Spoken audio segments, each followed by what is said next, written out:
Bienvenue dans Bloody Christmas, le hors-série spéciale fête de fin d'année des Minutes de l'Horreur. Chaque jour pour attendre Noël, nous vous offrons un podcast exclusif. Faits divers, meurtres, enlèvements et tueurs en série, blottissez-vous sous la couette et laissez-moi vous conter leurs histoires. Aujourd'hui épisode 11, zoom sur la suite de l'histoire de Nicolas Clos, le cannibale de Paris.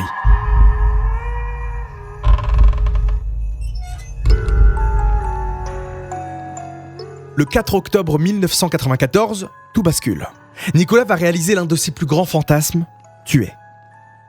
Il passe la matinée à chercher la victime idéale.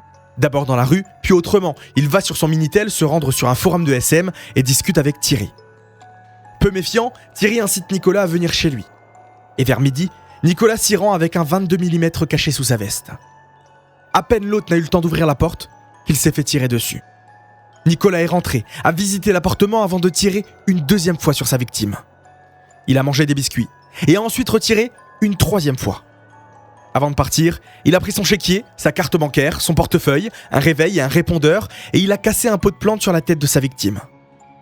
Le corps de Thierry a été retrouvé 3 jours plus tard par ses parents. Très peu d'informations ont été révélées sur la vie de la victime, on sait seulement qu'il était restaurateur et musicien classique, il avait aussi une relation avec un homme plus âgé. Et malheureusement, dans les années 90, les meurtres d'hommes homosexuels sont très courants. Thierry est la 7e victime découverte dans ce genre de circonstances, le mois de son meurtre. Selon l'AFP, au moment des faits, un tiers des meurtres à Paris touchent des personnes homosexuelles. Les forces de police l'expliquent par le fait que les victimes aient souvent une sexualité plus débridée, qui les pousse donc à prendre des risques pour le plaisir, et notamment en rencontrant des inconnus.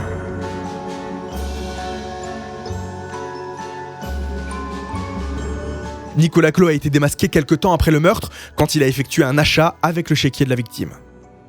Le 15 novembre, il est arrêté devant le Moulin Rouge. Il avoue les meurtres rapidement, mais la police a quand même du mal à identifier la raison de ces crimes.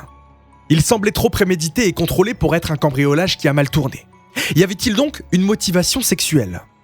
Mais Nicolas maintient qu'il voulait juste voir la mort de plus près.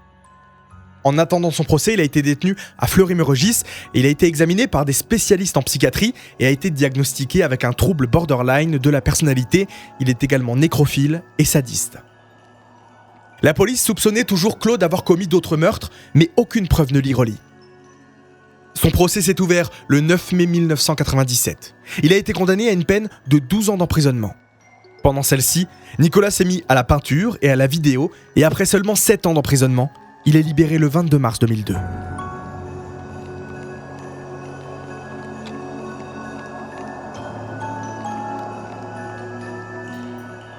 Depuis, ce tueur cannibale libre écrit et vend ses dessins et peintures de tueurs en série. Son obsession pour le macabre ne l'a pas quitté. Il fait partie de la communauté gothique et donne énormément d'interviews. Il semble que Nicolas Clos aime cette notoriété macabre et n'hésite pas à tout faire pour choquer son public. Dans une de ses interviews, il décrit ce qu'il a ressenti en mangeant de la chair humaine. C'est comme toucher le visage de Dieu, ça donne l'impression de ne plus faire partie de la race humaine. Il faut juste espérer que Nicolas Clos se contente de raconter ses pulsions et ne récidive pas un jour. Rendez-vous demain pour ouvrir une nouvelle case de votre calendrier de l'Avent et découvrir une nouvelle histoire.